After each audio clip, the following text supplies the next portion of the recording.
So outside in front of the cars, they asked them to like just chat for a minute in the sunset, basically to get B-roll. And you and your reality TV knowledge, you sexy beast.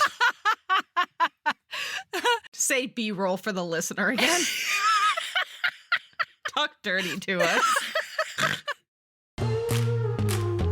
I'm Melody Carlisle. And I'm Sabrina Bradley. And this is Heaving Bosoms.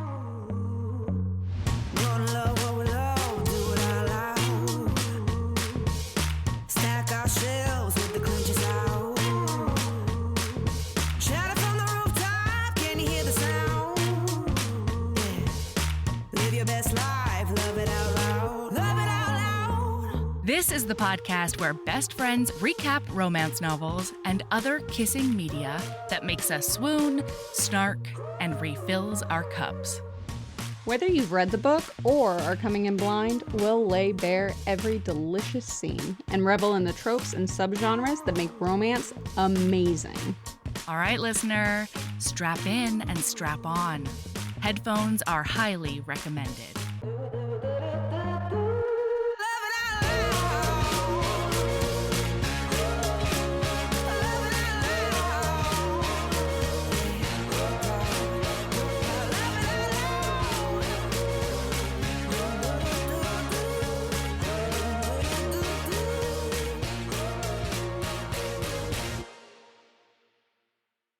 Hello. Hello, my favorite hot mess friend.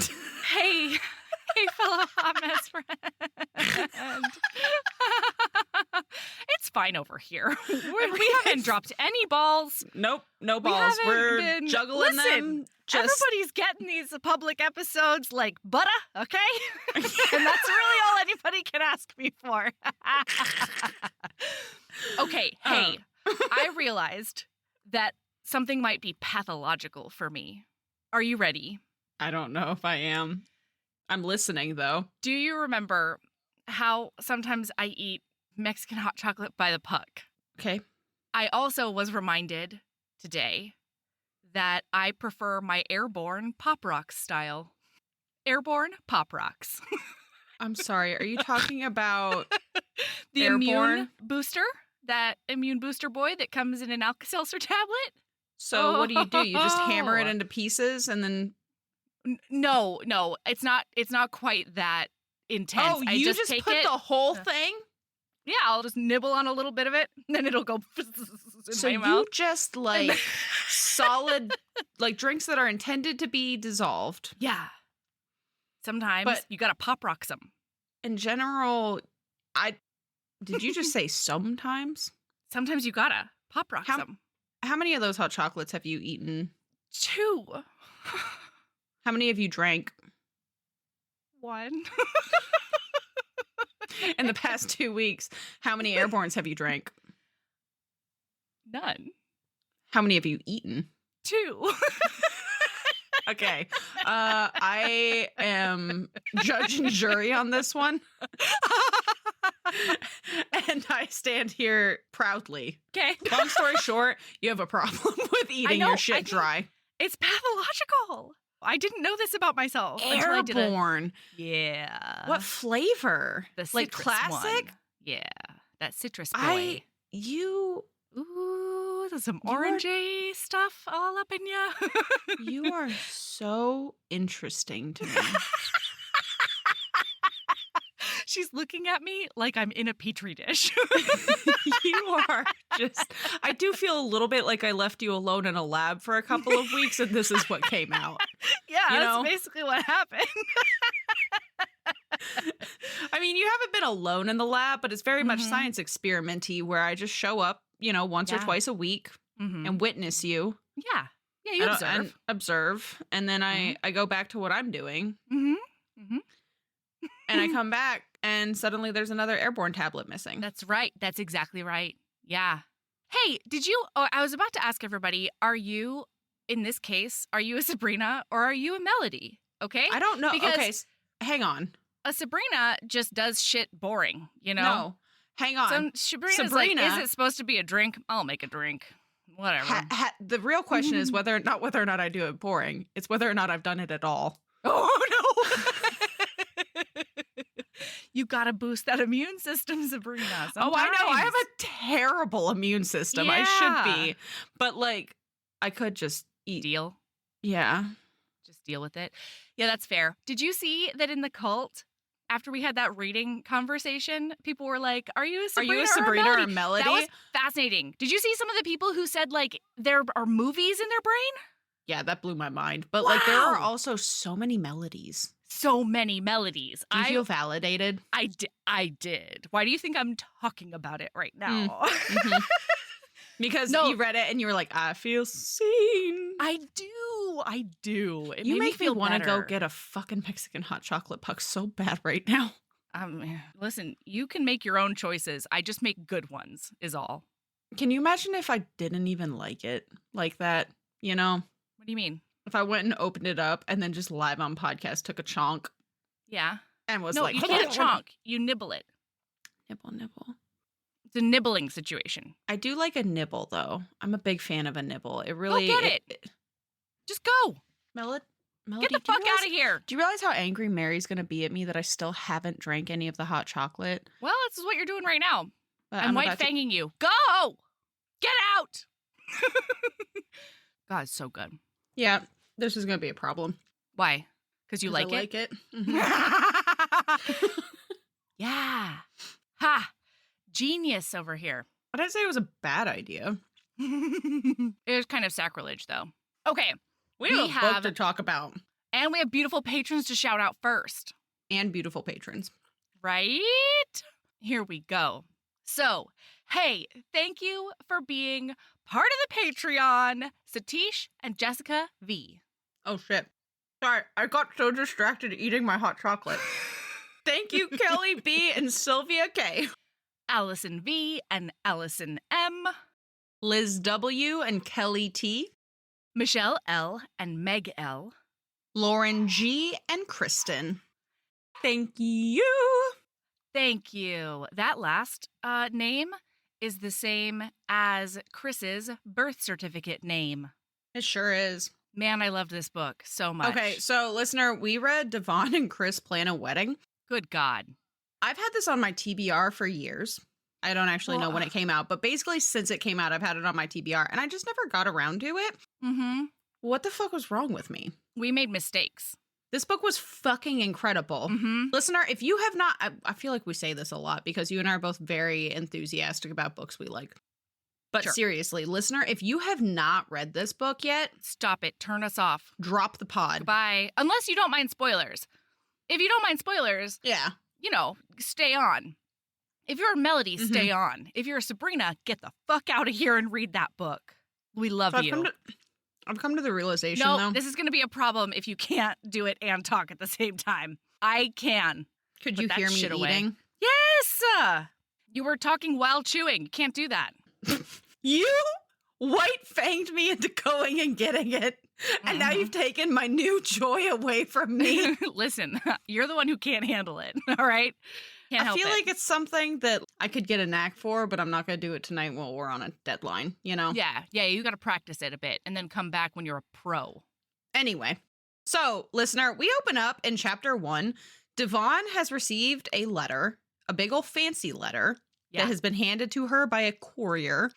And it turns out she applied to be on a marriage reality TV show. Yeah. And it's the first time that TV show is doing a fully queer cast. Yeah. And it sounds like the first time they're doing a racially diverse cast. Really? Maybe. Yeah. Yeah. They were talking about how, like, everybody else in the, I don't know. That's how I took it. Okay. So you and I feel like, are going to have very different understandings of things that happen in this show. Okay. Because I'm a reality TV and you're a not. Reality TV, and I think I've watched maybe grand total in my entire life 10 full episodes of multiple miscellaneous reality TV. No, that's not true. I watched a lot of Project Runway and America's Next Top Model growing up, but I've never seen like a couple TV show, you know? Yes. I'm so sorry. I fan cast this in my brain, and now I'm trying to find the Instagrammer who I cast as Devon. Okay, her name is Susie Dahl. She's a burlesque person, and she does a burlesque show at the Brooklyn ripped bodice store sometimes. She's incredible. Her Instagram handle is at BRWN Paper DOLLI, Brown Paper Dolly. She's wonderful, and she is my Devon. Oh. Right? Didn't I do a good job? Good job, Melody. Great job, Melody. Great job. Yeah, I could go deep down that that rabbit hole, so I'm just going to shut that tab. Yeah, you got to go back to it later. And then the other person you that I cast both of them? Yeah, I did in my brain. Well, this started because Susie was just in my head the whole time I was reading. And then I started thinking about Kris, and I remembered that my favorite season of The Ultimatum, Netflix's show where they take a couple and one of them wants to get married and the other one doesn't, and then they swap partners and then like decide whether or not they want to come back, was the queer season. It's incredible television, and my favorite above all else person on that is named Mal Wright. And their Instagram handle, well, her Instagram handle, I'm pretty sure she's she/her, is IGOBY Mal. I think it's Ego by Mal. Oh. Yeah. Uh-huh. Yeah. Now, I don't know whether or not Mal is Afro-Latinx, but she's the person that I thought about the whole time, and I really think that she could pull off some very sexy Spanish if she tried. Yeah. You know, that's all. That's all. Yeah, so one of my favorite things, just before you even jump into it, is that all of the Spanish in this book was not translated. Right. And that made me so fucking happy. Same. Like, I love when they don't translate it. You don't have to. You know what I mean? Like, it was beautiful. And yeah, I completely agree. Like, I straight up, okay, we haven't met Kris yet, but like. Holy wow. Kris from Get. Kris is my type. To a T, with the tattoos and the piercings. Yeah. And just the dangy, irreverent, sexy, and funny, and the care, thoughtful, yes, kind. Oh. Okay, so let's get back to this. So we find out that the reason Devon went on this show is because she's not out of the closet, and this is the shove that she needs to come out to her extremely religious family. Yeah. Her Baptist family.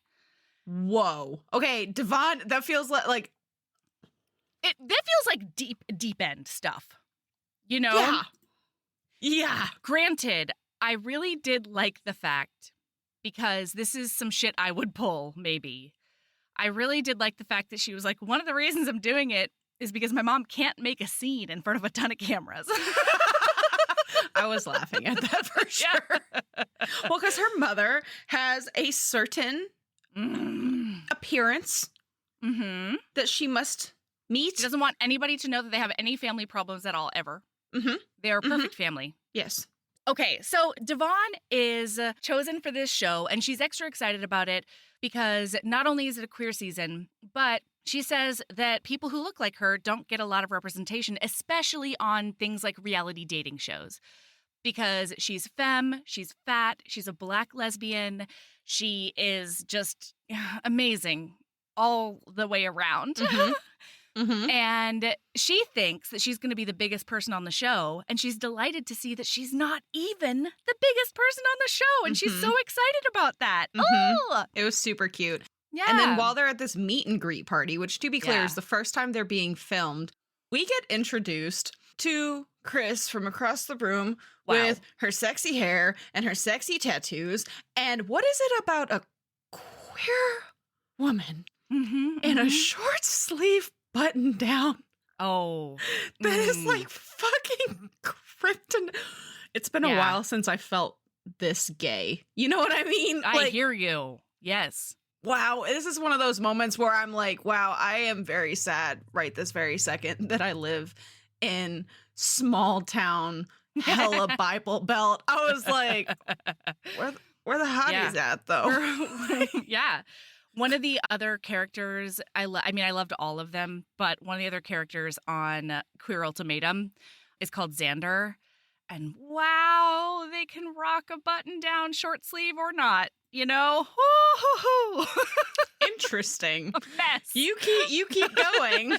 Okay, so they're at this party, and when Kris walks in, Devon is so gobsmacked that she has a huge coughing fit. Like she has her drink goes down the wrong pipe because she gasps. And then she has a coughing fit and like tries to run into the kitchen to escape and not have anybody see. Except, oh yeah, Sabrina. Yeah. You know what I'm going to do? I'm going to pull up pictures of these people on the video so that everybody can see while we're talking about them. I have to shut this down. You have to shut it down. Oh my God. Why are they both so hot? I am just so into masked queer women. I know.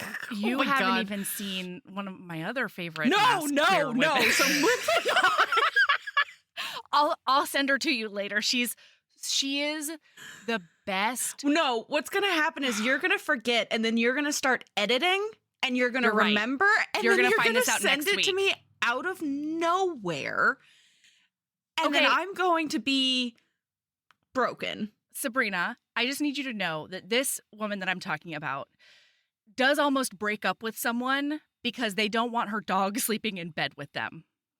Oh, She's that's like, mood. My dog is my child. My dog is my family. Yeah. And I think you would love that. I think I would love that too. Yeah. Mhm. Yeah.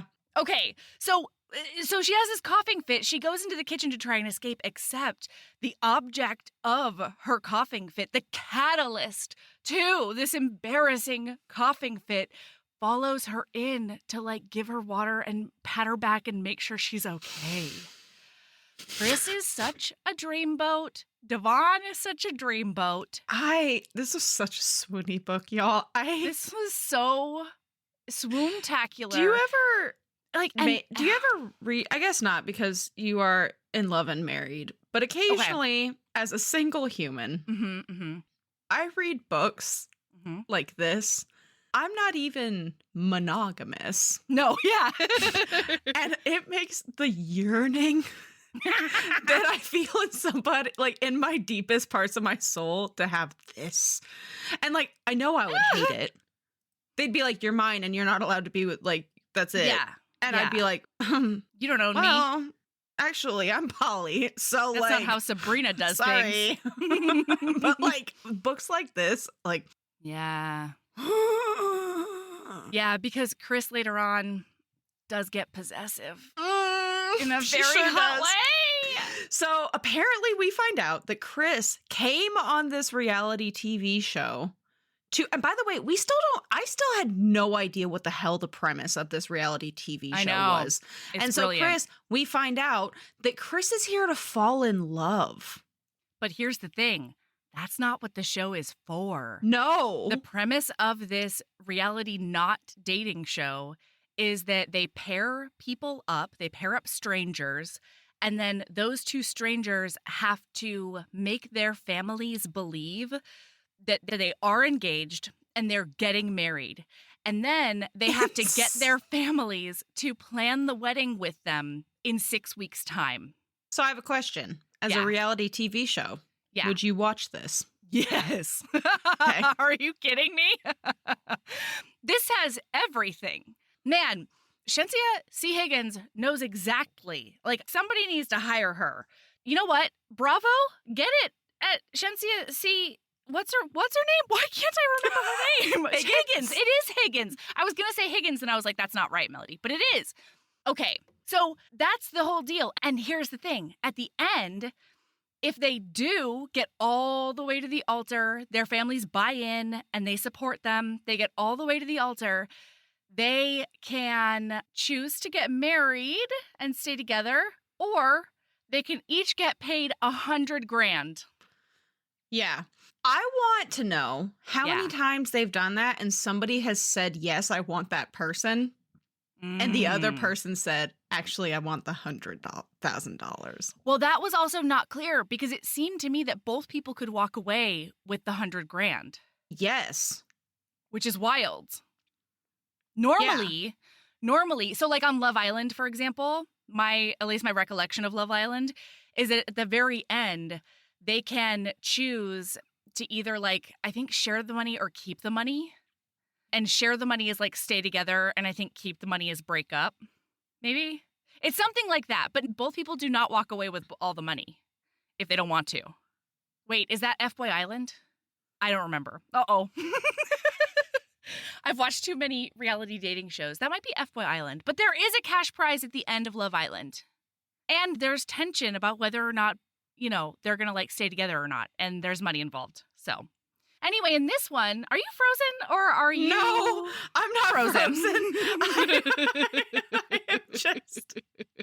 Did you just forget what podcast is? No, I was just listening. Like, I had nothing to offer. And you were just rattling off names and premises and endings and prizes. And I was just dumbfounded. Yeah, you looked frozen in dumb foundation. Yeah. Is what you looked like. Sorry. It's fine. It's an audio medium. No, totally. No, here's the thing. This is a brilliant premise. But it is kinder than any reality TV show would ever be. I did have that thought. I was like, I haven't seen much reality TV, but this feels significantly nicer than your average reality TV. I mean that just on the premise level. I mean it on every other level, but like we're talking about the premise here. The fact that both of them can walk away with $100,000 checks is much nicer than any reality TV show I've seen. You know? Yeah. Well, I thought that it was going to be like whoever said no first or something. Mm-hmm. Yeah. Got to keep the $100,000. Mm-hmm. Like, get those stakes up. Yeah. You know what? I remembered what Love Island is. They each get a card. One of them is like a green money sign. The other one is in like an X, go fuck yourself sign. And then the person who has the money side can either decide to keep it all or share with the person who bad luck didn't get the money sign. That's what it is. Okay. That's fucked up. Isn't that fucked up? Yeah, I love it. I love it so much. Okay. So people are married off that show and kids and stuff, Love Island? Love is real. Yeah. Okay, I have too many questions. We have a podcast about a specific book. So, they have these things called jitter cams, right? Which, if you're a reality TV, isn't in the moment. It's like a confessional from real world. Yep. And so we get these like interspersed jitter cams from both Devon and Kris's perspective. They're so good. They're so cute. Mm-hmm. And like, I would watch this season just for Devon and Kris, Yes. And we can't even get in to the cast of characters that are also here. We do have to talk about Tanisha, though. Yes.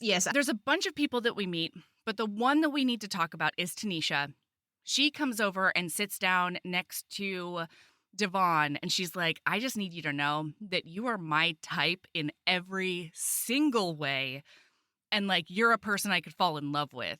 And so I have a feeling we're not going to get chosen, but I just need you to know that's where I'm at right now. Which, like, bold move. And Devon is like, oh my God. Mm-hmm. But I love that Devon just rolled with it because this bitch has some self-esteem and I fucking love it. She knows she's hot shit. Yes, absolutely.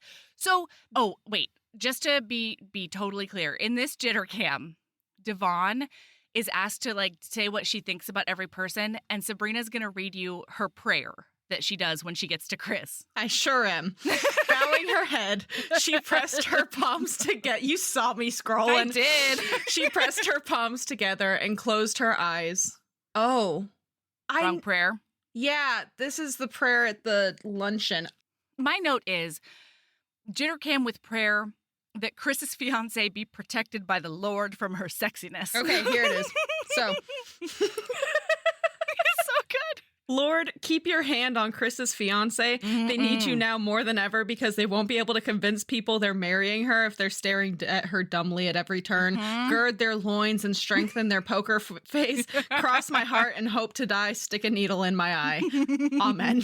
Amen. It's great. For anybody who gets matched up with Kris, because you can already see that Mel and I are on that same. She's an undeniable force of beauty and sex and deliciousness. Oh my God, Kris's sex appeal just launches itself off of this page with the most aggressive slap to the face. Truly. Normally, I don't like the description of like a sexy lip lick, you know? Like a, you look good lip lick. And every time it happened in this book, There's quite a few things that Kris does that I like IRL, but I'm generally not a huge fan of it being described. Sure. Over text. Kris hit a lot of those tickets. And I had a zero problem. Every single one of them In fact, I had the opposite of a problem. Like, I was like, give me more. Please do that again. Absolutely. I will also say, because I can't get into it with every single time it happens, this author, the way she describes makeouts. Oh, God. This is some of the most incredible makeout description and just general kissing and like physical interaction. Yeah. It felt, I literally was reading this and I was like, this has been me and a girlfriend. Like I've never felt more real, right? Yeah. Oh. Yeah. And let me just say, the audiobook is top notch. I can never listen to this audiobook because I cannot handle Devon or Kris whispering into my ears. No, you'll never recover. That's my solemn vow to you. That is my prediction. Okay. So they're paired together. They find out basically the next morning that they're paired together, and they're going to have like a lunch where they chat for the first time and then get sort of walked through the expectations of the show. So Kris is cheesing over the fact that she got Devon. Yeah. And like Devon is so easily flustered at this first luncheon. Like she keeps blushing and having to like look away. And then she couldn't says, talk at the party. She literally couldn't talk. I know. And then she can't talk at the beginning of this luncheon until she says, so bowing her head, she pressed her palms together and closed her eyes. Before I could say another word, her lips started moving and I could hear her faintly speaking. Lord, I see you got jokey jokes. Obviously, this is you getting back at me for that fake prayer I did for the jitter cam. And to that, I say, well played. It's great. So at this dinner, Kris finds out that Devon is using the show as a vehicle to come out to her family. And she is really supportive of this. She thinks it's incredibly brave and incredibly savvy. But she's also like, how in the world are we supposed to win a competition where we convince her family that she's getting married to a woman and they don't know that she's gay? Well, and on top of that, Kris is like, I don't know that this is going to work. Yeah. Like, because Kris, quote, my body was ready to be booed up with somebody's daughter and breaking out into random choreography at bottomless brunch while dressing in matching fits. I've never heard anything sexier in my entire life. I am going to try so hard. This is my promise to you, Mel, and my promise to you, listener. Okay. I'm going to do my damnedest. Okay. Not to quote this entire fucking book. I hear you. But I do have a lot of highlight. You know what I mean? This is a whatchamacallit, Evil Minions guide situation. I hear you. So the next thing we find out at lunch is that Kris is a sort of part-time social media influencer. She went on like a weightlifting and weight loss journey sort of accidentally on Instagram and stumbled into this influencer life. And so far, she's been meeting a lot of the women she dates via her DMs. And she's ready. Like, she says it out loud. She is ready for a wife and to settle down and to do all the coupley things. But she's been really screwed over, realizing that a lot of the women she's dating via her DMs are either just sort of there for the story or the opportunity, or they're trying to leverage their relationship with her to launch their own influencer platform. And that's getting old. And she's getting hurt. Yeah. Yeah. And she loves the fact that Devon has no idea. Doesn't know who she is. And B, does not give a fuck. Yes. Also, and it's adorable. Devon is a 9th grade guidance counselor. And Kris is a middle school gym teacher. Yes, it's very cute. Stop it, everyone. No, it's too cute. And the best part is Devon loves it. Oh. Loves it. Yeah, it's super cute. And then this is where you mentioned this to me. I did. Because Devon, well, you mentioned it to everybody. I don't know if it'll end up in the episode, though. But it probably will. So Kris has been calling her baby. No, she's been calling her beautiful. No. Yes. Oh, yeah, sorry. Braden is baby. Babe. No, it's babe. Babe. Oh, I'm sorry. Babe. Cam is baby. And other people in that series. Sure, man. There's just so many. So anyway, so Kris keeps calling her beautiful. And Devon is like, look, I get that that's your go-to. That's your boilerplate. But you're going to have to come up with something special for me. If I'm the woman, and she says, what do you want me to call you? And she says, I don't know. What would you call a woman you were going to get married to? That's what you need to call me. And then Kris looks at her and she says, you know what? I'm going to work on that and I will have a specific to you nickname in the morning. Yes, because and she does. The next day, they are going to say, I have some questions for you. Okay. Yeah. About this. Because Kris is going to introduce Devon to her family at her sister's baby shower. Right.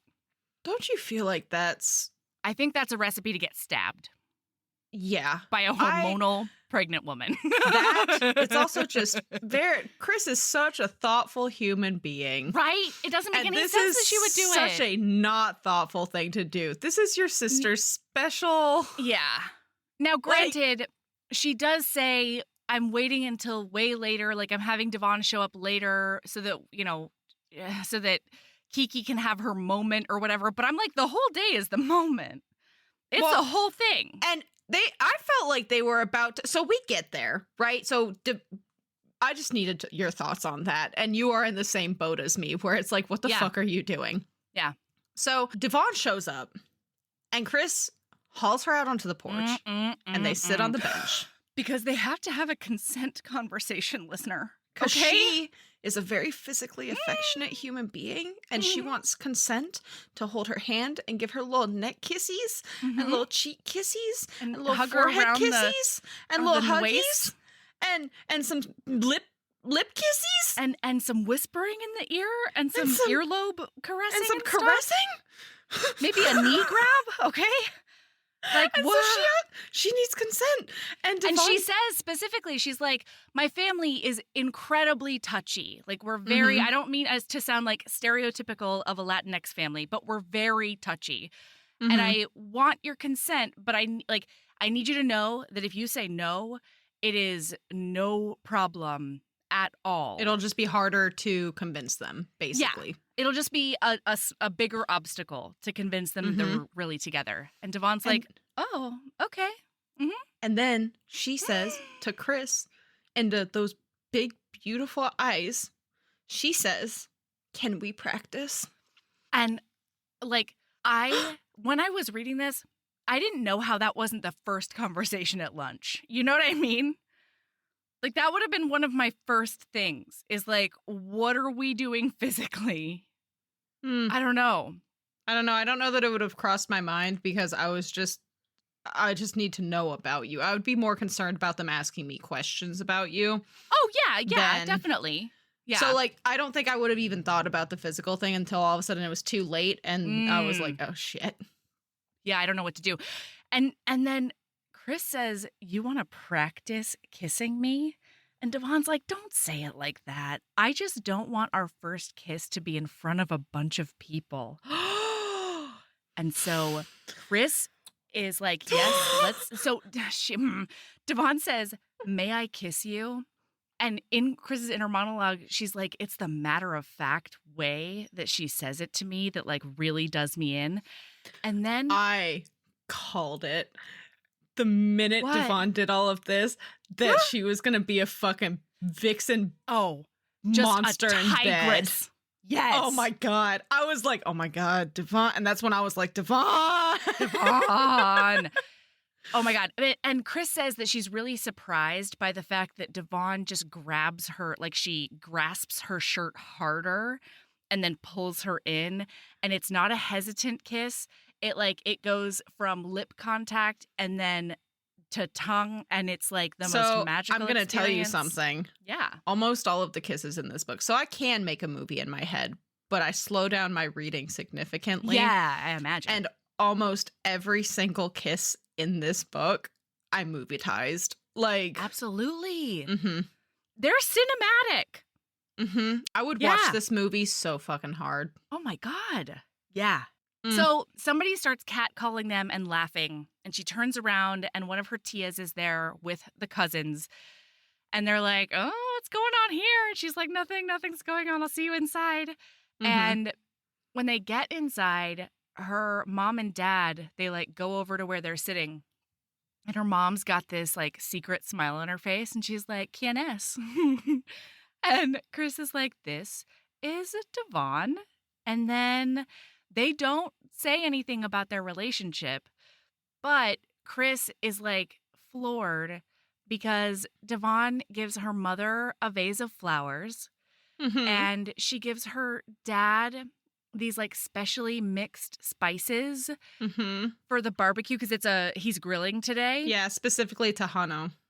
Yeah. Grilling. Yeah. And like for that specific cuisine. And Kris is like, I can't remember a girlfriend being this considerate.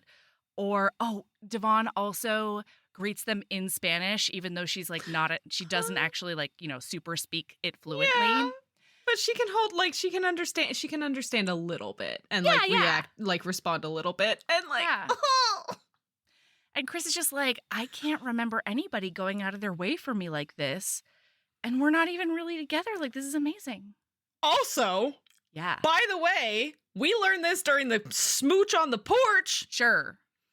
That Kris's nickname for Devon is Preciosa. Yeah, Preciosa. Yeah. And every single time that narrator just crooned Preciosa. I could not have, this is not a book I could listen to. So this is the funniest thing. Audiobooks, I can listen to the most the hardcore, I can read and listen to the most just insane horny town times. Yeah. Straight face, not a problem. I'm just boopity bop bopping. And then like that, I would need to be alone in my home. So you could squee. Handle. Yes. You can't stop the squee. I get that. This and like fantasy action scenes are really hard. Yeah, that too. Because something will come out and I'll be like, wow! Or like, ooh! What? And yeah. What are you doing? Yeah. And people just, I can't read books with stupid people either because the entire time I'm like, what the fuck are you doing? What are you doing? So anyway. So it goes amazingly. We meet one of Kris's brothers, Ray, and he was a very important side character to me. Raymond is a hoot. He is an incredibly flamboyant, dirty-mouthed gay guy. And he like at one point in the middle of a baby shower, he's like, no, I'm a bottom bitch through and through. I love him so much. Yes. Then Raymond sees the ring. And they're both like, shit, we're not telling anybody yet. Like, just wait. And they start playing that game. Oh, the baby game. Yeah, the baby game. You can't say baby or you lose a pin, and you can take other people's pins if they say baby. And I am very embarrassed to say that I had to rewind that scene 4 times because I could not figure out where Kris said baby. I was so taken in by the sexiness that, like, I was like, she didn't say baby. Like, what is everybody talking about? She would just start speaking, and you went into, like, a fugue state. Yes. I was cleaning my bathroom, and I had to, like, stand there and, like, put the Clorox wipe down and be like, go back a minute and a half. No, go back 2 minutes and, like, listen to it and be like, she still didn't say baby. I don't understand. So I had to do the same thing. Because I eyeball read, I just went back like a page. Mm-hmm. But it still took me a long time. I read over it twice before I caught it. I was like, oh, shit. Yeah. She says, like, baby, if you're going to keep on biting your lip or something, it makes me want to attack that lip. That's what she says. It makes me want to attack that lip, Kris. You can't make me into a puddle like that. Kris is so smooth that it is painful. Truly. This is one of those books where I just get depressed because nobody will ever live up to the smooth operator. I don't know. If you watch The Queer Ultimatum, you might see a smooth operator in this way with Mal. And she doesn't even get, like, to be very romantic very much. And she still knocked my gosh darn socks off when she did. Okay, I might have to watch this season of that show. You love it. I feel bad just watching it to lust and objectify and swoon over people, though. No, it's also, like, hot mess central and, like, very good reality TV and all the stuff that you realize people I'm want. not watching or giving a shit about it until Mal or Xander come on the screen, so I can just stare longingly at them and then don't worry, go back to what I'm doing. They are intertwined, so it's drama. So anyway, Kris goes to get a beer, and while Kris has gone away, we hear a shriek from Kris's mommy, and looks over, and she is holding up Devon's hand like it's a Muppet puppet with the engagement ring, and horror, just shrieking, like waving it around, being like, "What is this?"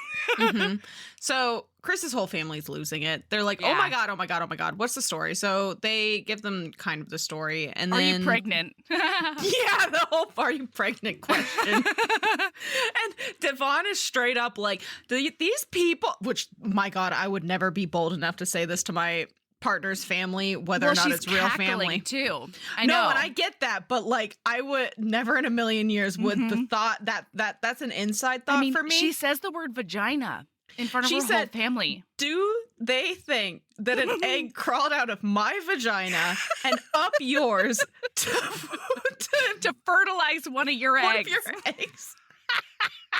And I was like, Devon! I know.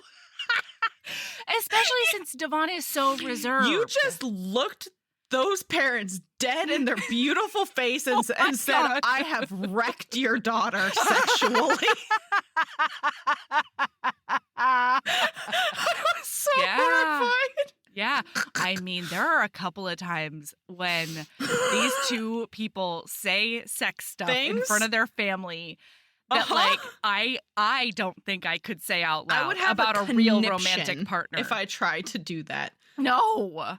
At one point, I'm so sorry, just because we can't forget it. Are you talking about the moment, dessert? I don't know. There's a moment when Devon's sister asks, like, what are you called? I think, like, you know, what's your name or whatever, but like, what are you called? And she's like, Kris or Daddy when Devon's feeling nasty. Oh my goodness. This is Devon's younger sister. It's yeah. And like, granted, I'm coming at this, my sister is 15 years younger than me, so like, but like, even just thinking about I'm flustered just thinking I wouldn't have a good response. No, and like, I say shit in front of my siblings. You know what I mean? Like like at some point when my brother was living with a bunch of other Navy dudes, I went to visit him. And you know those brushes that have like the reservoir for the soap? And you like push out the soap from the brush and then, you know, whatever. They were calling it their cleaning wiener. And I thought it was hilarious, except I would forget what they called it. And I would be like, no, I need the cleaning penis. And then one of the boys would hand it to me, horrified, just blushing all over the place, the cleaning penis. And like, I talked to my siblings about stuff, but I don't know if Michael said something like that in front of my siblings. I don't know.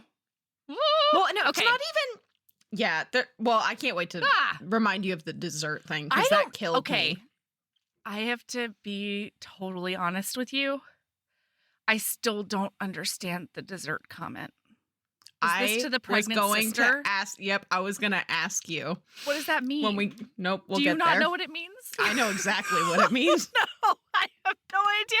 And I also rewinded that being like, what kind of dessert? I got that immediately. Like, is she a cream puff? Like, what? I don't understand. Well, okay, fine. We'll explain it now. She's cream filled. That's how she got pregnant. Gross. Ew. Gross. Oh my God. Kris looks at her pregnant sister and says, you're the one who let a man make you into a dessert. And the sister's immediately died. Yeah. But the sister's like, that is so gross, but it's also so right. Like, I'm so mad at you. I had to put the book down for a solid 2 minutes because I was laughing so hard. I hate it. Okay. Where were we?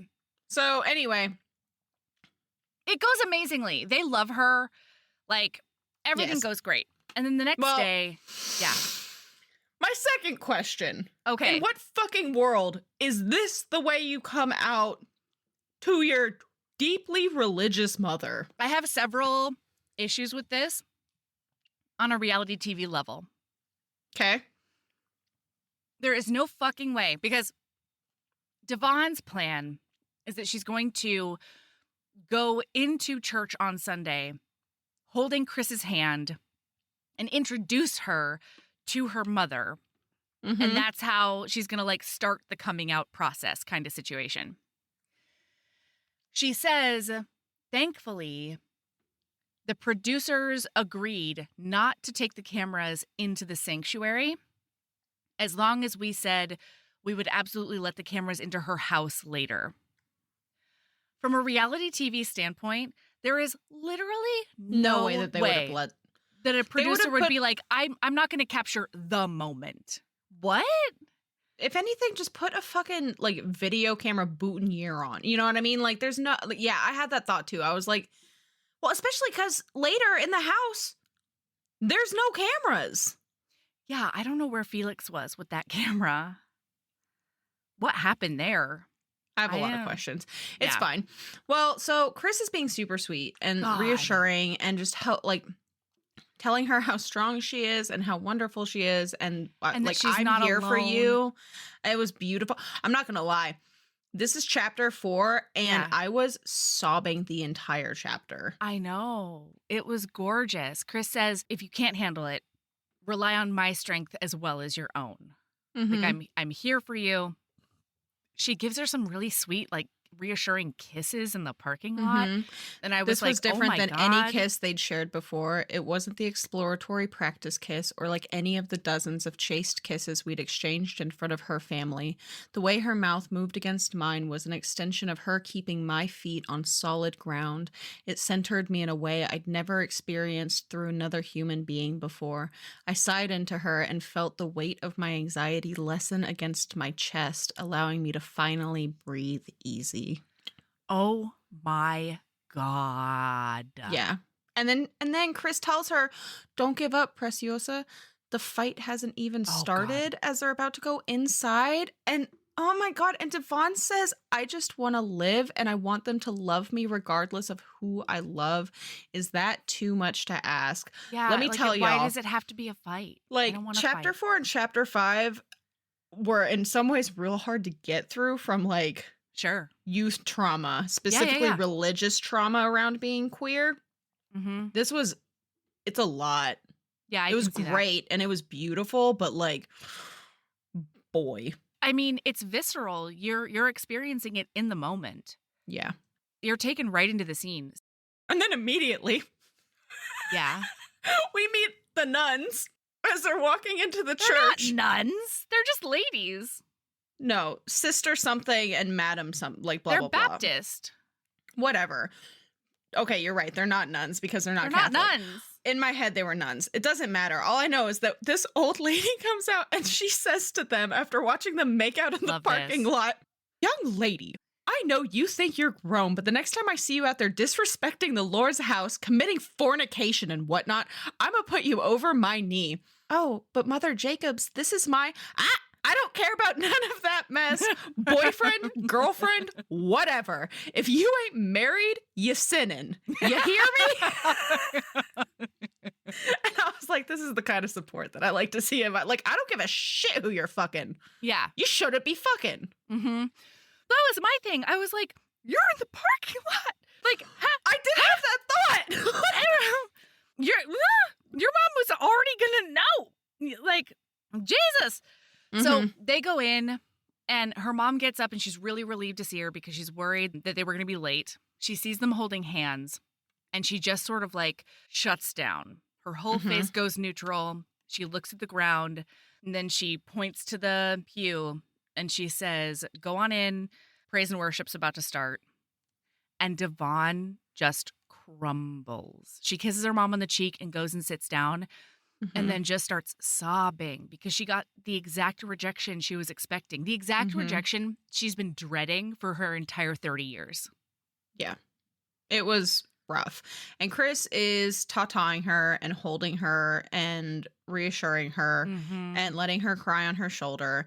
And then Kris disappears. And Devon's mom sits down next to her and starts holding her and like telling her, she says, "God makes no mistakes. You've always been this way and my love for you has never wavered. So why on earth would things change now?" Mel. This made me so fucking mad. I don't remember the last time I've hated somebody in a book. No, I know. The way that I hate Devon's mom. Yeah. She redeemed herself a little by the end. In the sense that, like, she was trying. But, like, I am still angry when I think about her. Like, how, because what that means is her mom always knew. And this is brought up in the book. Her mom, so that happens at church. We get back to their house. From Kris's perspective, this was important to me. So, from Devon's perspective, Kris just disappears and her mom comes in. From Kris's perspective, we find out that she's holding her and shielding her and comforting her. And the mom comes over and like tries to pull her and pat her away or whatever. And Kris like looks up glaring, like, how the fuck dare you? I'm going to stand between you and whatever other damage you're going to cause. But the mom looks at her with like teary, remorseful eyes and she says, "Please." And so that's when Kris decides to get up and allow her to go in. But just the fact that Kris, like, in this place she doesn't know, amongst people that very probably are uncomfortable with who she is as a person, or, like, could be at the very least, is like, "No, I am the human shield for my fiancé." Like, it just shows exactly who Kris is and exactly who Kris wants to be. And it was beautiful. Yeah. Well, and then later when they end up leaving the church to head to Devon's mom's house for dinner to have this conversation that is going to be coming, Kris says to her, "I just want you to know that I see you and I'm proud of you. It might not mean much since we just met a few days ago, but you did a brave thing and no matter the outcome, you are worthy." In the parking lot, Devon says, "It's like people are telling me that, like, just acceptance, I'm asking for the world." And Kris says, "You're not asking for the world, but if you were, you deserve every inch of it." Yeah. So there was a lot of really, I don't know how Chencia identifies, right? I don't know anything about this author. If this author is not queer, they know they are deeply intimate with somebody who is, because this is one of the realest queer experience couple of chapters that I've ever read. And because what happens next is they get to Devon's mom's house. I could flip every table in the universe. Her best friend, Cinta, gets in the car. And then I thank you to all straight and cis allies. But Cinta did the thing that I just have no patience for anymore. Where, one, when the queer person is going through something, you need to be explained to why what you're saying is performative allyship. Right? Like, well, isn't it better if she just didn't say anything? Isn't it like what's worse, her assuming that you were gay and never saying anything, or her knowing for sure that you're gay and hating you for it? And Devon's like, that's not it, Cinta. I feel like they're equally bad. Like, this is not an either or. Like, this is coming from a perspective where you never had to tell your family shit. Right. Like, well, and you didn't find out that your mom knew you were suffering your entire life and didn't do a goddamn thing to make you feel comfortable about it. Yeah. That's insane. Yeah. That's insane. Yeah, it was rough. So Cinta goes home. She doesn't come in for dinner or Sunday lunch or whatever. But her mom is shocked and hurt because she asks them, so you picked the ring out yourself? And Kris is like, no, we picked it out together. And she's like, oh, this was a plan? Oh my God. And then she straight up, and I love that all of this was talked about in the book, because even if it hadn't been talked about in the book, we would have talked about it. Oh, yeah. Her mom skirts the issue and then fucking martyrs herself. Does a big, giant guilt trip. Yeah. She literally says, listener, as a mother, I was so fucking mad. Because she literally says, I always prided myself on being such a good mother, and the fact that I was so close to all of you kids, and to find out that you didn't feel comfortable talking to me about something like this just breaks my heart. Why couldn't you tell me? Guess what? You're the parent. You knew. Like, you could have. She didn't have to say anything. She didn't have to say, are you gay? She could have put on a gay-ass movie. She could have, said, oh, have you seen Beth and Meg? They kissed. I saw it. It was great. She could do any foolhardy thing to make it known that she's okay with it. And her mom was hoping that Devon's entire life, she would choose not to be gay. Yep. And come home with a man one day. Or nobody. Her mom would have been perfectly fine if she was single her whole goddamn life. Yeah. And then it gets worse, because her mom rolls up and she's like, you don't even know I haven't even had a chance to meet these people, basically. What if they're racist? Talking about Kris's family. Yeah. And Kris, oh my God, bless her soul, her put down, I won't read. Can you read it? Why not? Read it, please. All right. For the record, I want to inform you that Afro-Latinx people exist and the diaspora isn't exclusive to African Americans. Second, assuming that someone is racist simply because their name sounds different than yours is a pretty bigoted point of view, especially when everyone has the potential to be prejudiced and hateful. Unfortunately, for women like us, the bigotry oftentimes comes from people in the same community as us because they are closest to us and have the ability to hurt us unlike anyone else. Ooh. My parents have done an amazing job with ensuring that the only people who have been in our lives are those who are worthy. Those people love us for who we are and don't have a shred of hate in them. Now, I'm not going to argue with you over a wrong opinion about people who you've never met. All I'll say is that Devon struggled with sharing her sexuality with you her entire life, which means that while you're worried about the hate from outside sources, you might want to consider that the call was coming from inside the house. Oh, I get chills every time I hear it. And it was so well stated. Yeah. And she doesn't go the step further that I wanted her to. She thinks it in her brain. And because it was audio, I thought maybe she had said it. And I was like, whoa! Like, oh my God, yay!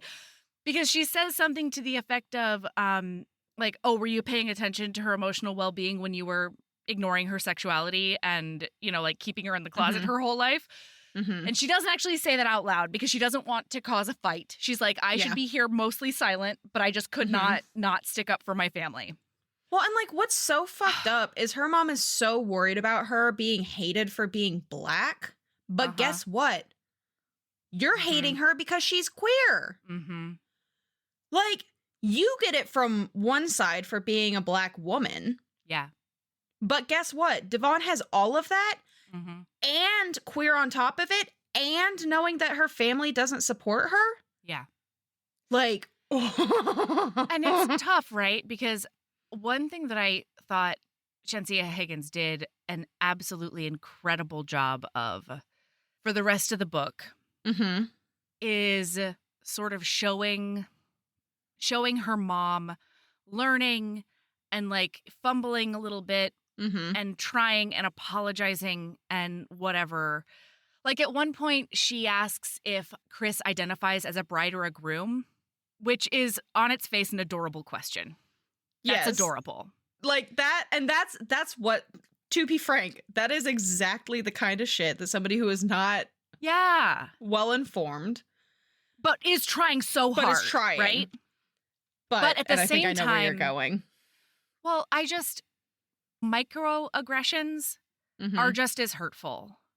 And there were so many times throughout the book where you could see the death by 1,000 cuts that Devon was experiencing with her mom, whether or not it was intentional, because sometimes it was absolutely intentional. Oh, yeah.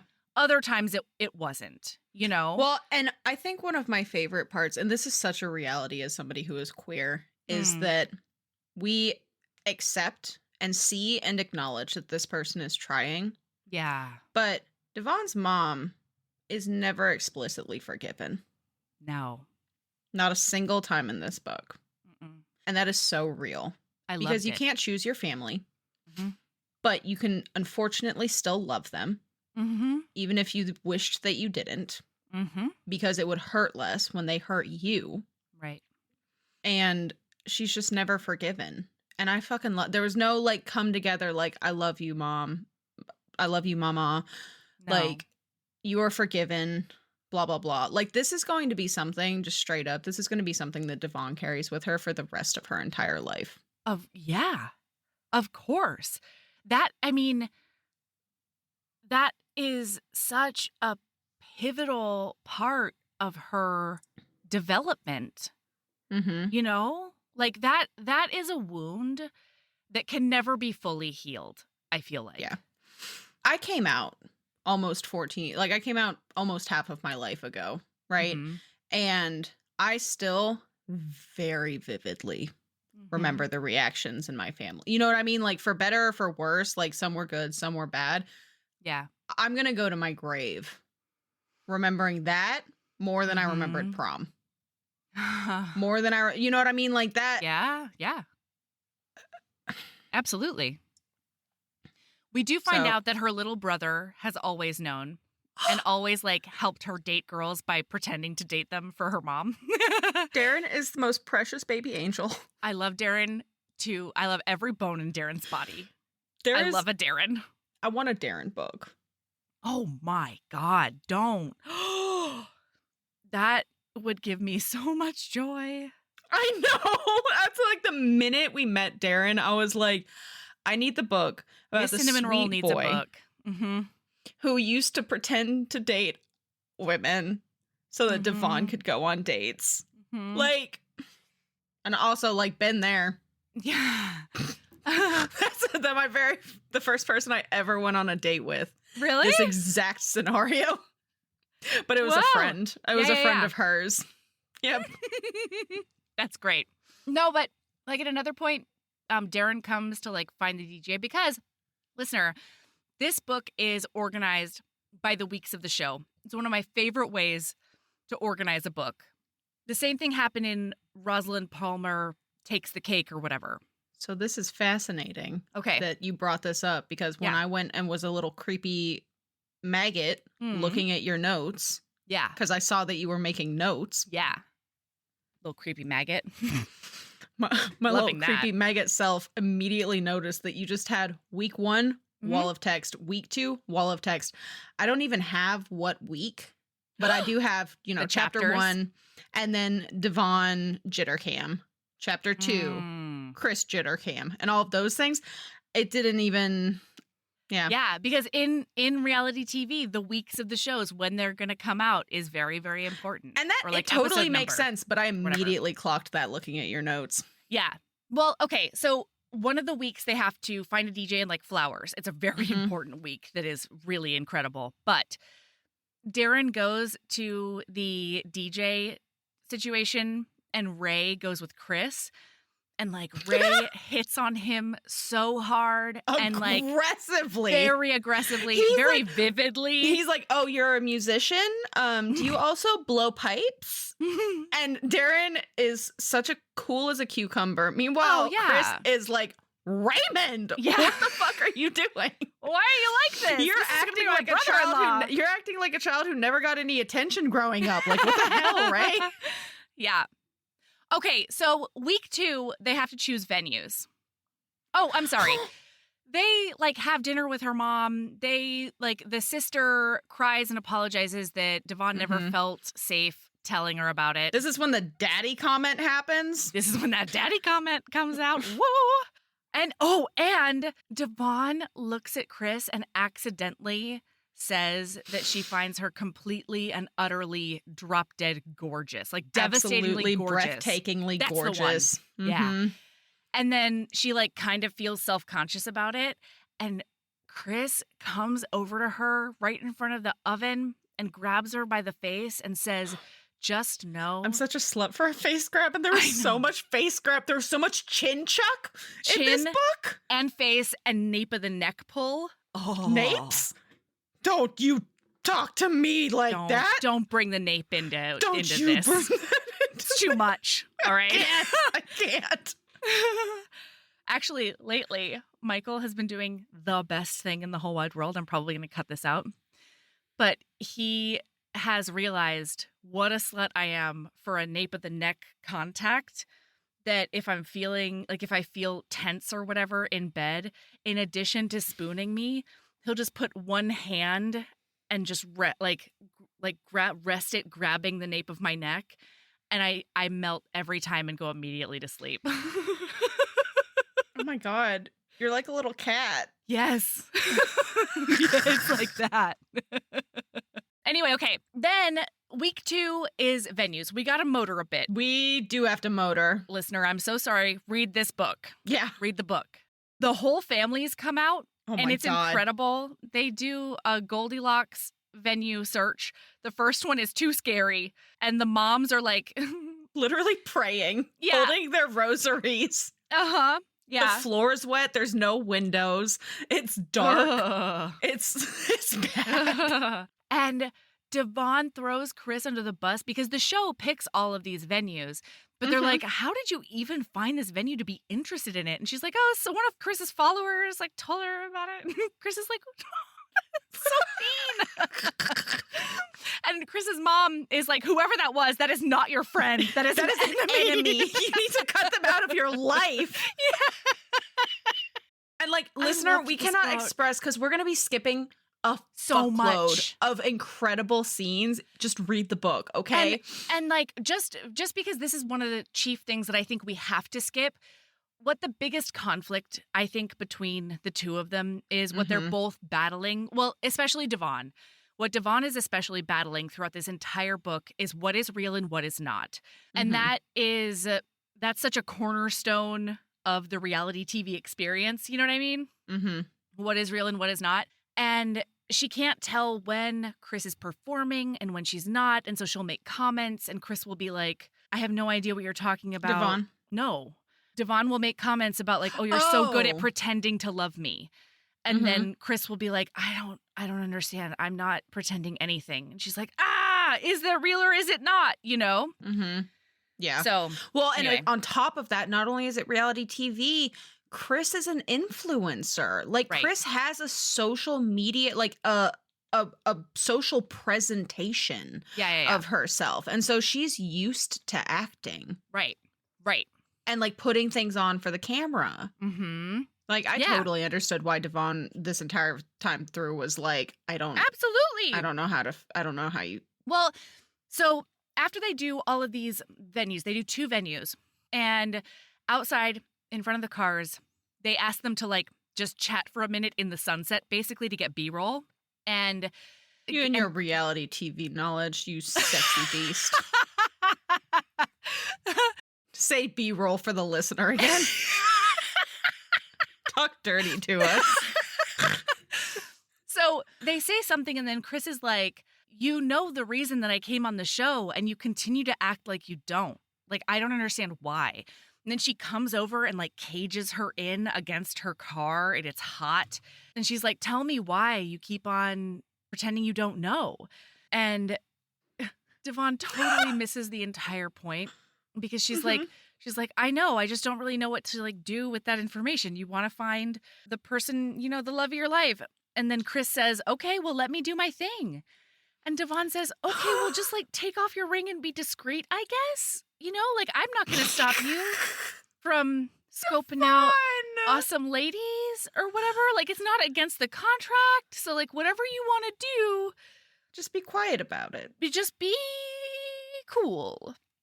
And Kris is so taken aback that she like is speechless. She's just looking at her with this confused look on her face. And the cameraman finally has to be like, okay, this is so awkward. We gotta go. Mm-hmm. And then, cameraman is already gone. This is a real conversation. I remember because he left, and then like Kris came all back up in her business, wasn't it? No. Felix says, wow, that was a really long time. And Devon says, it wasn't even 10 minutes. And then Kris is like, it was a really long time. Mm-hmm. But like after the cameraman leaves, Kris like opens her door and puts her in the car or whatever. Mm-hmm. So then Kris goes home and tells her not twin sister Rhea about this whole thing. And like Rhea is busting a gut, being like, this cannot be true. And Rhea has the most perfect, concise explanation of what happened the night before. Because Rhea says, you told her you came on the show to find love, and then she said she needed to let you do what you came to do. And she said, none of your other bitches even know about me, so do what you gonna do. I'm crying. And I was like, same, Rhea. Yeah. And so Rhea says, you need to like tell her that she is the lady. And Kris is like, I did. It's done. And Rhea's like, obviously not. Try again. This is one of those moments where I was like, Kris, you nitwit, you ding dong. This is a ding dong book. You beautiful dummy. But it's great because the next morning, Kris hops in the car with Devon before anybody else is there. And she's like, I think we had a bit of a miscommunication last night. When I said I wanted to find the love of my life, the person I was talking about was you. And Devon is like, okay. And Kris just sort of looks at her and is like, okay. And Devon's like, and like, I don't know what to do with that information. And Kris is like, I want to give us a chance. You know, I want to like be able to fall in love with you and let you, you know, allow that essentially. And Devon's like, yeah, but you decided this before you even met me. So, like, I'm not a Lego that you can fit into your life. Good for you, Devon. Yeah. Looking at all of that sex on legs and saying, yeah, I need to be chosen for me, okay? And not just chosen by default. I don't know if I could do it. I was just going to say. I would be Devon, Kris's default. I would default to Kris anytime. Like, you know what? It's fine. Go have your bitches. I don't need to be an individual. Who cares? I'll just be your girl at home. It's fine. Yeah.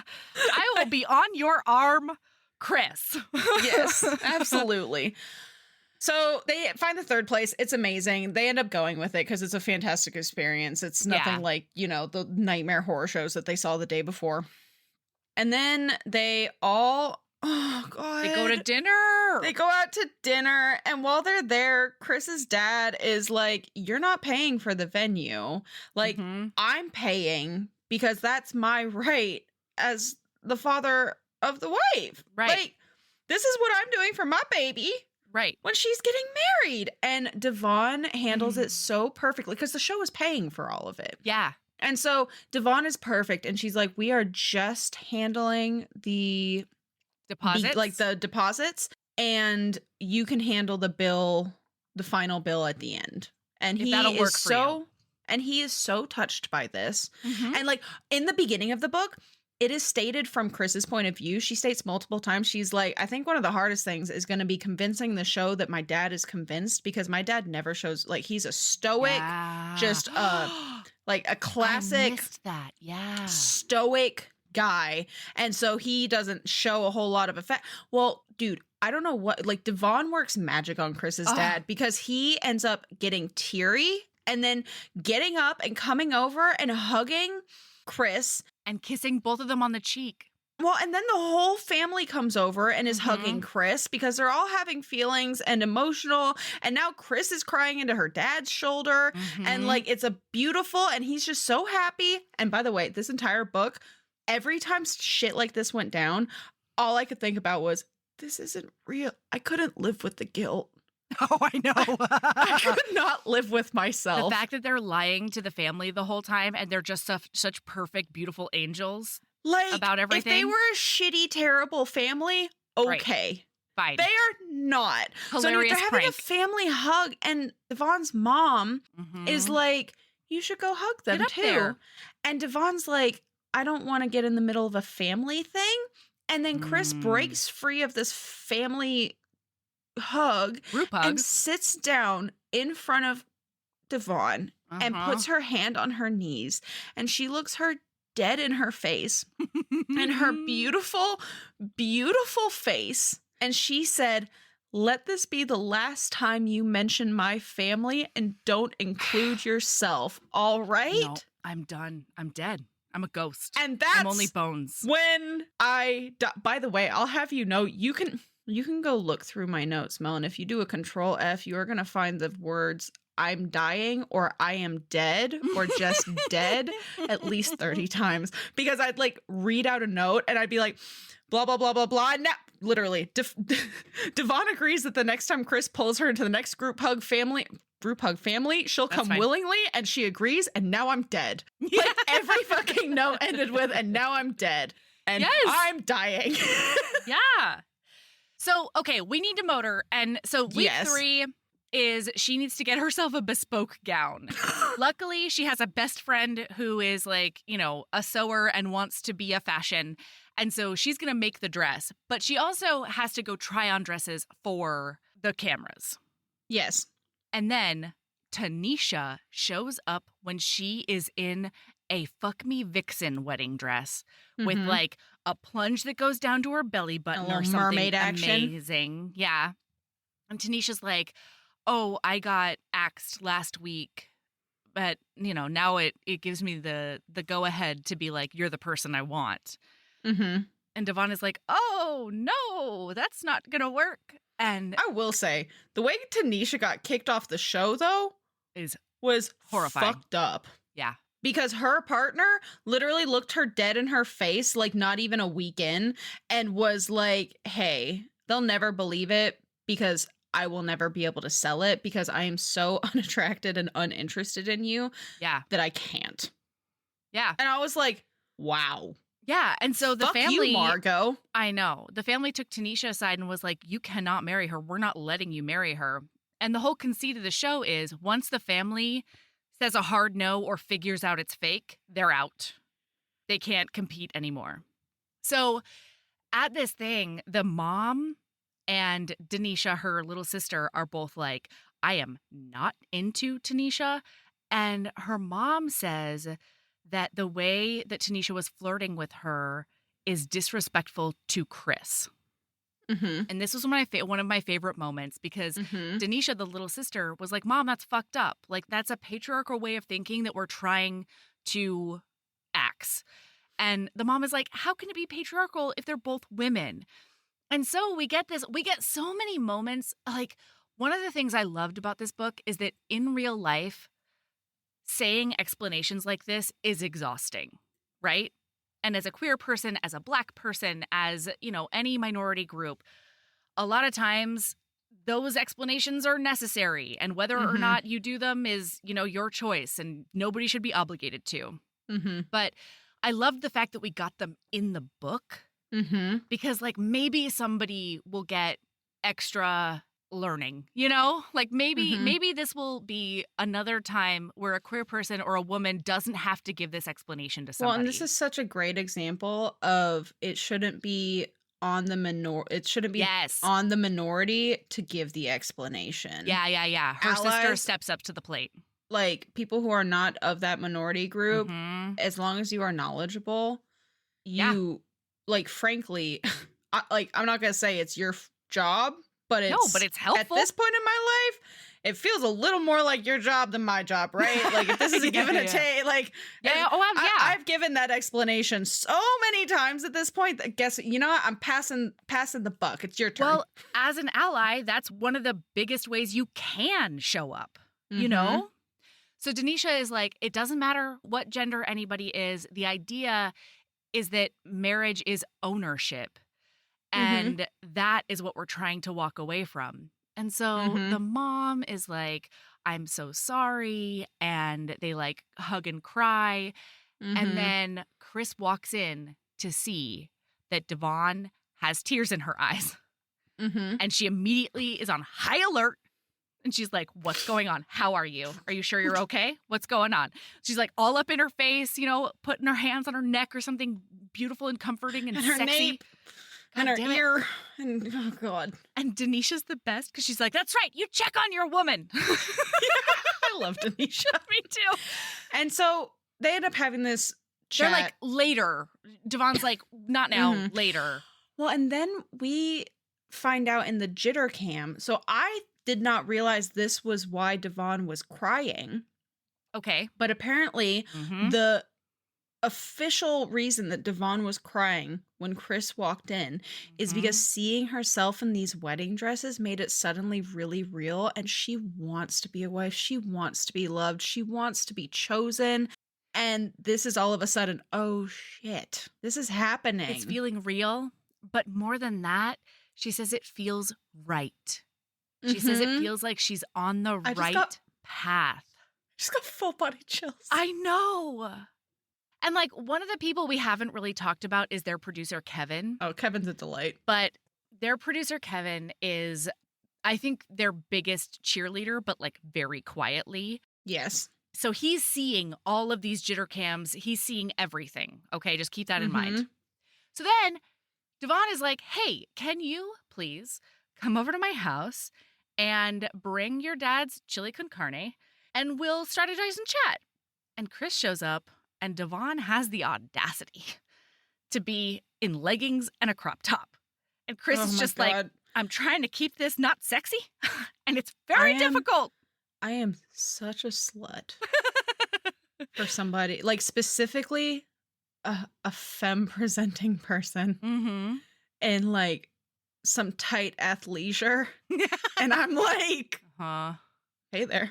Hey, yeah. How you doing? Kris has to, it says in the book that Kris has to follow her to the couch, seeing all of Devon's curves jiggle and, like, keep her shit together. How? I am Kris. I have never felt more seen by a character. So they are on the couch, they're talking, and then Devon straight up straddles Kris. Because she has to tell Kris about Tanisha. And Kris is like, I don't like that. I don't understand why that would happen. Like, blah, blah, blah, blah, blah.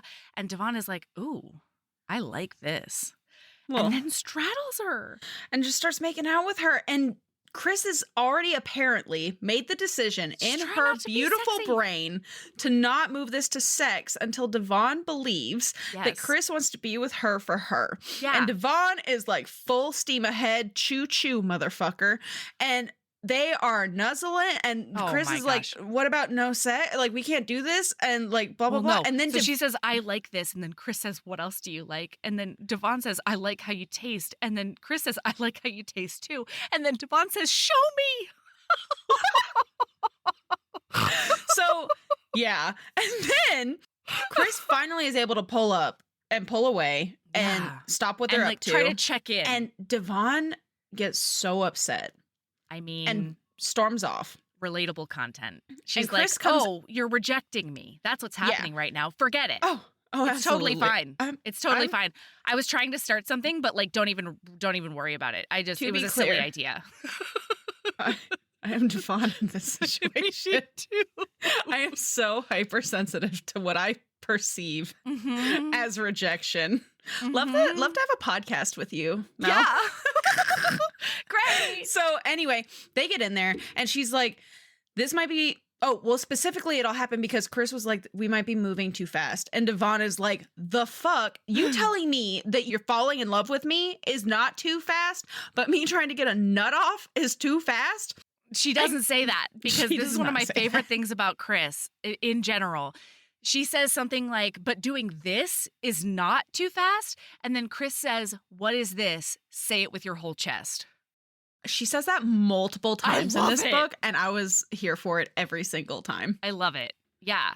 And then, so Devon says, I want more than what we have. And then that's when she says, no, say it with your chest. And Devon says, I want to fuck you right now. Mm-hmm. And then we find out about Devon, the sex goddess. Because she straight up, she takes control. Oh, she takes charge. This is not the Kris show anymore. No, and Kris is thinking like, I thought I was going to have to, tease everything out of her the whole time. And this is a very nice surprise. At one point, they're fingering each other. Yeah. Before we get into it, because I don't want you to touch on it before I ask you a question. Please. Okay. Yeah. And the question starts and ends with the word scissoring? That was my question. Is it scissoring? Okay. The way it's described in the beginning is scissoring. Is knees in between knees? No. So it starts with them just laying on top of each other, face to face, feet to feet. And then then Kris sits up. No, Devon sits up because Devon's on top. Okay, yeah. Okay. And then in between I've scissored before, okay? Mm-hmm. So it was described and I immediately clocked this is scissoring. I will tell you. Okay. Not once in my life have I scissored and been able to nuzzle on a neck. Well, okay, this was my question. Because in Kris's perspective, she says that they get into what I thought was a scissor position, right? But and then she says after she that, puts her pussy on my pussy. That's and I was scissoring. Like, yeah. That's what made me, because I didn't clock that's where we were going until it was pussy to pussy. And then I was like, oh my God, they're scissoring. And then they started necking and making out. And I was like, that's not how that works. Right. And yeah, also, I don't know. I'm just going to. I thought there were fingers involved.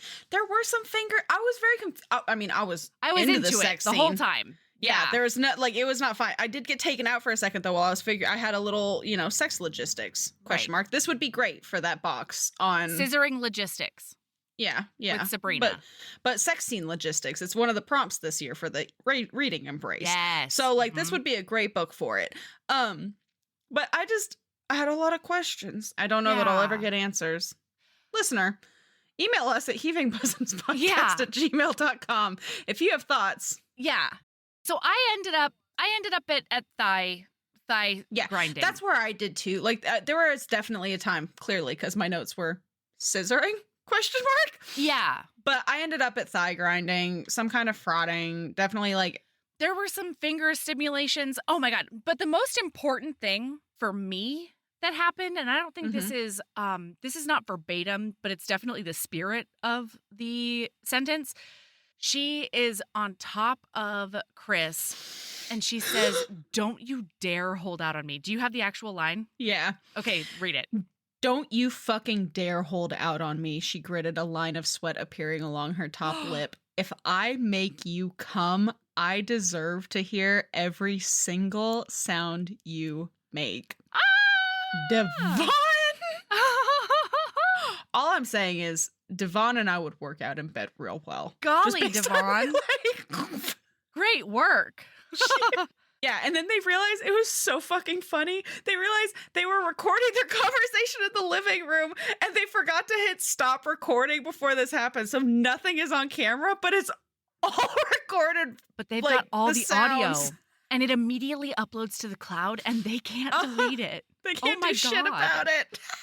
Okay, so then the next week is DJs and flowers, and big giant things happen. Yeah. The first thing that's very important is that at the DJ audition, Darren looks at Devon and says, "I've been waiting so long to see you like this. It's so wonderful to see you looking with love at someone and essentially being able to love your person out loud. I've never seen this from you, and I just love it." And Devon is being like, "Oh my gosh, does that mean it's as real as it feels?" Because she's still doing that is it real, is it not thing. Then when they're flower shopping, they do flower stuff and they get left alone in the flower shop. And that's when Devon says, "You're too good at pretending to love me." And Kris is like, "I'm not pretending. I don't understand." And then as they keep on talking, Devon says something about like how cute she is or whatever, or like what a jerk she is about something hilarious. And then Kris says, "You love it though. You know you love it. Or you know you love me." And then Devon says, Yeah, I do." And then Kris launches on that like a feral dog in an alleyway. Yes. Because she's like, "No, you need to say that shit with your chest." And so Devon looks Kris in her beautiful face and says, "I love you painfully. And also I am in love with you." And then Kris, they have a little kiss. And then Kris says in Spanish, "I love you too." Yeah, basically. I was going to say it, but my Spanish accent is atrocious. And Devon's like, maybe you should like just for science say it in English, just translate it a little bit so that I can hear it in a different language. And when Kris says it again, Devon is devastated because she realizes she wanted more than just those words. She wanted a laundry list of reasons why, and it's making her second guess this all over again. Specifically, she thinks to herself, it's too soon, it's too thin. Yes. Which too thin was such, I don't know why that stuck with me so much, but it's a beautiful way to phrase it. And then the parents are gone, and Kris clocks something and asks Devon, "Why is it painful to love me?" And Devon says, "Loving you is a little painful, Kris, mostly because I don't know what to do with these emotions, but also because it feels too big for its britches. There's an egg timer on us, and it's not stopping for nothing and nobody. Trying not to think about what I'm supposed to do with all of these feelings when the show is over hurts, and trying to figure out what's next hurts even worse. Falling for you seemed like the easiest thing I've ever done, but sustaining it is a beast I can't defeat." And so Kris reassures her that the show doesn't mean the end of them and all of these things. And what fucks Devon up is that Kris very neatly sidestepped. Yeah. And did not actually give her anything concrete to go off of. Kris meant to reassure her. She meant to get like on the same page about where they were going in the future, but she did not phrase it in a way that works for Devon's brain. And this is such a good example of like, so this book in general, I hate the miscommunication trope. Yeah. This is a book of a miscommunication trope done well. Yeah. Because it's not that they're not communicating. Right. It's that they are not communicating in a way that works for the other person, Mm-hmm. right? Like they are communicating. And frankly, this tracks. They've known each other for Oh, like God. 3.5 weeks. Yeah. Of course, you're not going to know exactly what she needs. Mhm. And so after this conversation, we see Kris's jitter cam, and she is acknowledging that I saw something wrong in Devon's eyes, and Yes. I have a lot of work to do before the finale if I want this to last beyond the finale. Yeah. And it was just really touching. Yeah, absolutely. Because she was like, I told her that I loved her, but I didn't get the response that you want when you're telling someone something like that. Especially she if cried, you and it's already not know. happy tears. Yeah, especially when you already know they love you. Like it's So now they have a bachelorette party together, and Tanisha shows up, and boy, Kris is not happy about it, but she's being real cool about it. And Mhm. she goes over and like grabs Devon around the waist, and Tanisha like fucks off a little bit. So then Kris is like, why does she keep being like that? And Devon's like, because you don't have a poker face. She knows that it gets under your skin, and she's petty. And Kris is like, Mhm. so Devon is like, don't worry about it. I'm going to show you exactly who I'm with, and takes her into a side hallway that goes to a bathroom and sits down on listener, a settee. It's on TM. It's on TM. Kris They sits do down. Devon straddles her, and Devon's got a big floofy dress on. So like Can I just everything say, is. Oh my God, this is my favorite thing about a dress. Yeah, oh yeah. Yes. Boy, absolutely. I'm so happy it was taken advantage of in this book. Absolutely. They finger each other. Kris says, that's right, ride my fingers. And then Devon says, I'd rather it be your face. And then Kris says, first night of the honeymoon, I promise, as she comes. It is so hot. It's great. Jeez. Yeah, and then we get the cream stuffed sister Golly, situation that we talked about at the beginning of this I book. didn't know what that meant. And Kris, so then we get Kris's jitter cam, and we get to see Kris, like, again, reiterating, I felt like I needed to be on this show for some reason, and now I know without a shadow of a doubt. Yeah.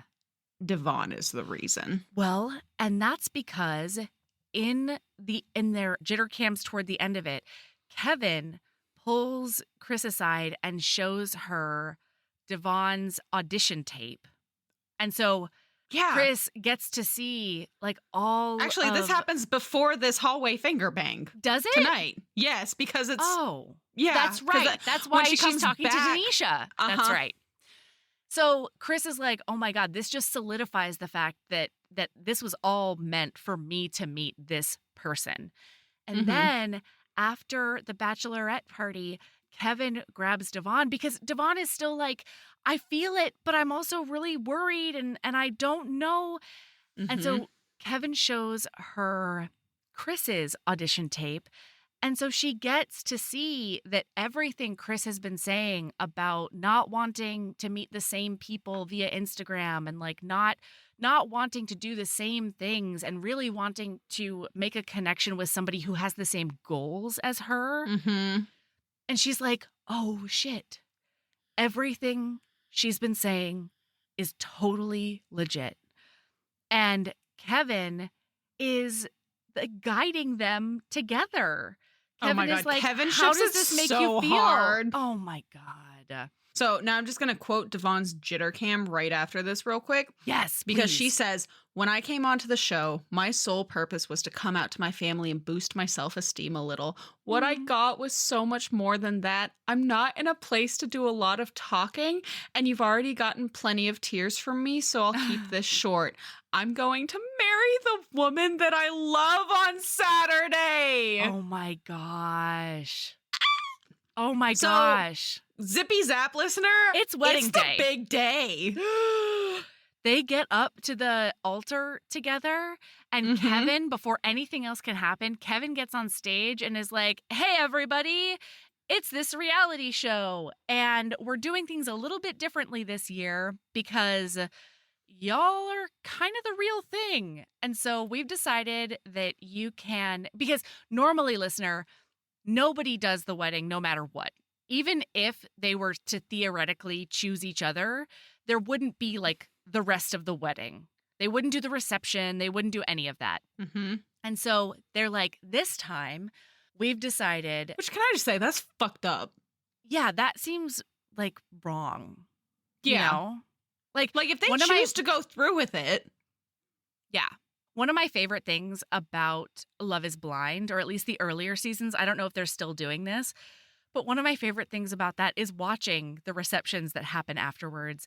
And I feel like earlier on, some of them got to do receptions even when they broke up. They were like, I guess let's heartbreak party. I don't know if that's true or not. But if they get married, they get to do the reception and all the business, you know? And the show's going to pay for it.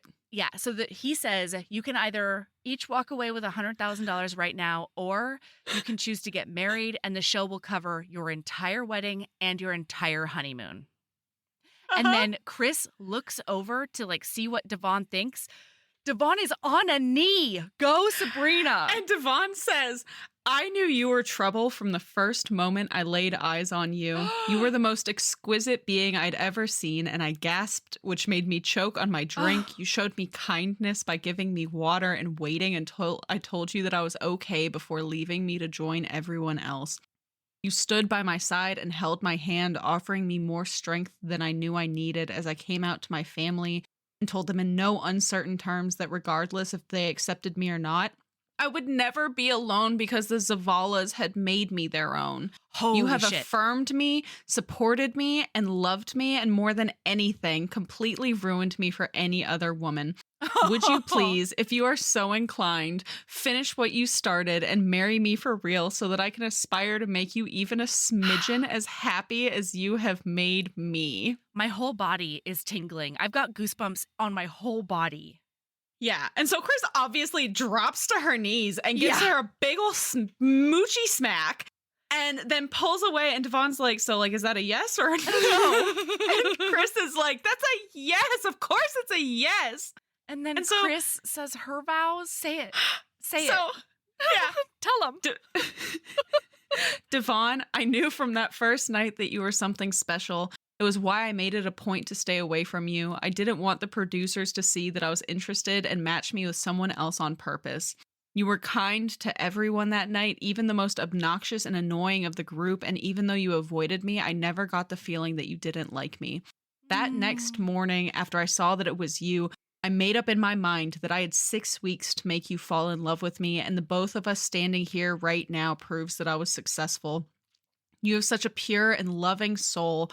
When I brought you to my family, you didn't hesitate to meet them where they were, speaking Spanish to let them know that you respected them and their language, especially in their home. That was huge and meant so much to me. And to my family, when you left, Poppy took me aside and said, Spanish for, I'm proud of you, that you were a good woman and that I needed to take care of you. And he was absolutely right. I know that 6 weeks isn't enough time to learn everything there is about a person, but I think that's good in a way. For us, it's perfect.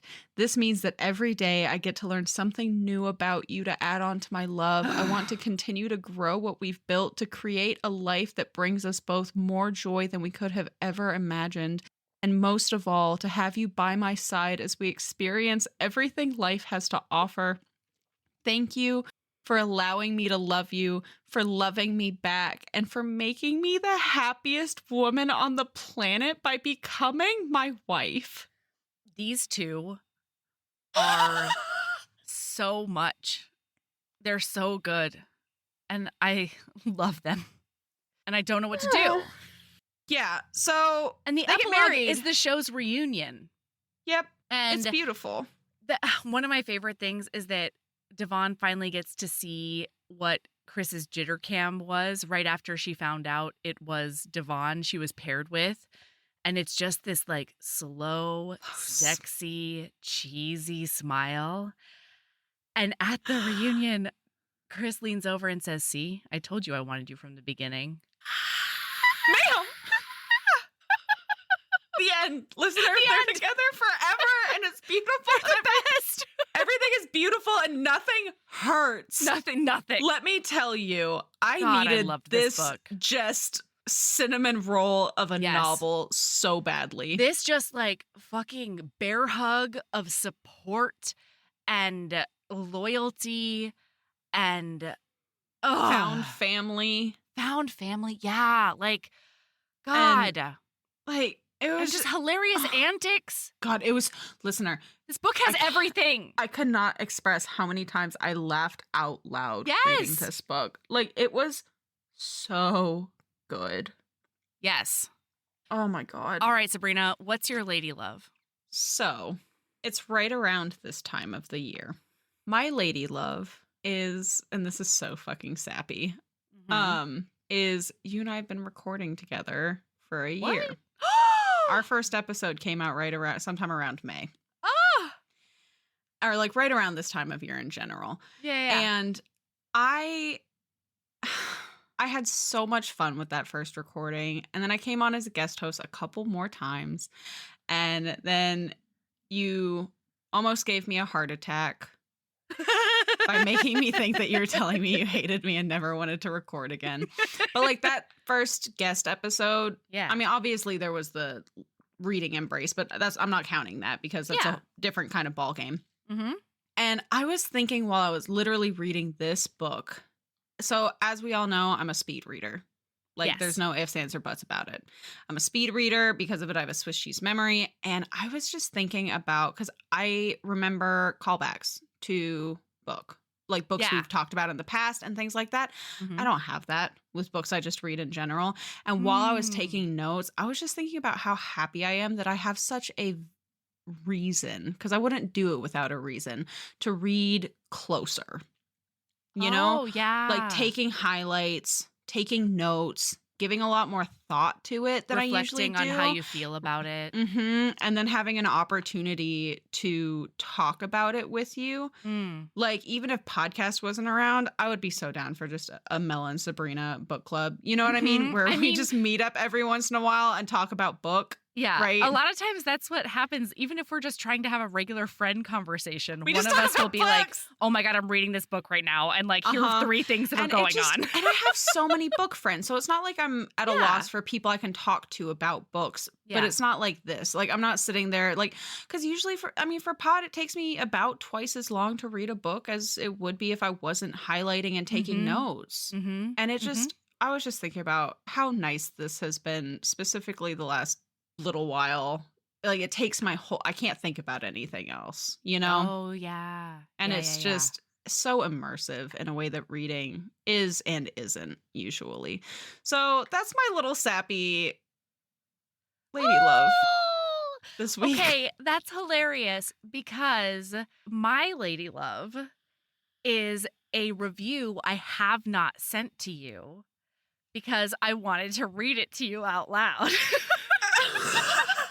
Okay, Mel, what is up? How do we mind melt? Somehow, I feel like almost not every week, but like so many weeks, our lady loves are so, I know, just sitting on top of each other. They're snuggling. symbiotic. Yeah. Okay, what's this review? Okay, this one is so sweet. What's it a review of? What? What's it a I'm review sorry. of? It's like a podcast review. It's like on it's on Apple Podcasts. It's like a podcast review. I thought it was a funny review you found of another book that you wanted to share with me. Okay. No.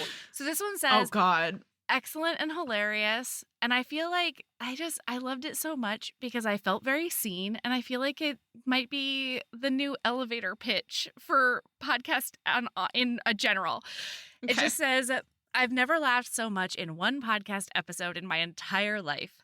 These ladies are saucy, cheeky, and oh so deliciously naughty. Just how I like my romances. Oh, that's so cute. I know. 300 Sunshine. Thank you for that review. That was so wonderful. Oh, and there are more. I want to read all of them because you're so sweet. Like, Cami Urbina says, I'm so mesmerized by your energy and friendship. Ooh! Very sweet. They make me feel It's very good. cupcake driven. Listen, Like that's the secret is like just make cupcake. You don't even have to make them together. Just watch your friend decorating cupcakes. Yeah, watch child your friend included or not sweep included. up underneath a child who just is obsessed with putting eyeballs on cupcakes. Eyeballs. That's the secret. Make cupcakes with your friends. Yeah, there you go. Anyway, right. I normally screenshot them and send them to Sabrina if I see them. So that was very sweet. That was when I didn't want to send you. I wanted to see you Because you wanted to see it. it. How do you like your romance novels? Oh, I know. It makes me really happy. I know. I haven't been Okay. called saucy in a while. I don't know if I've ever been called saucy. I don't know if I've ever been called saucy. I love like it. I love it. I love it. I love being just a saucy little podcaster. Saucy wench, I think. That's exactly what I was just thinking. I was like, I feel like it's saucy wench. I'm okay with being a saucy wench. I've been called bawdy, like BAWDY, but normally I have to spell it in order for people to understand what I'm saying. They're like, oh, yeah, you are a body. You are corporeal.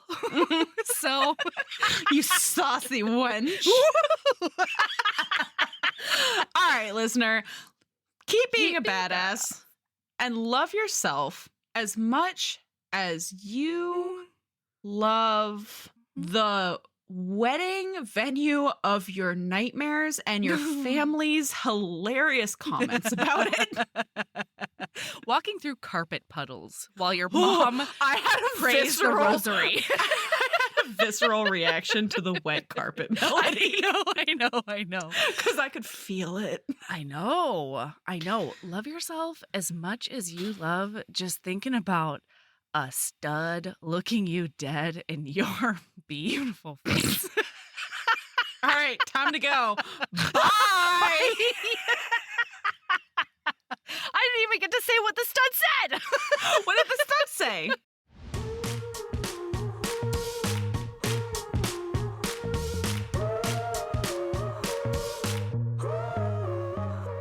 Heaving Bosoms is produced by us, Melody Carlisle and Sabrina Bradley. Editing is done by Melody Carlisle. Our theme music is by the incredible singer-songwriter Brittany Fonts, and our art is by ultra-talented author Kate Pryor. If you like our show, remember to follow us on your favorite podcast app, rate us 5 stars, leave a nice review, and of course, tell all your friends about us, even if they don't read romance. If you want to get in touch, you can email us at heavingbosomspodcast@gmail.com. If you want more of us, visit patreon.com/heavingbosomspodcast. You can also find us on Instagram at Heaving Bosoms, on TikTok at Heaving_Bosoms, and in our Facebook group, the Heaving Bosoms Geriatric Friendship Cult. Head over to our website to sign up for our newsletter, get our Reading Embrace printable, and check out my audiobooks at heavingbosoms.com. All right, we'll be back next week with more swoons and snark. See you then.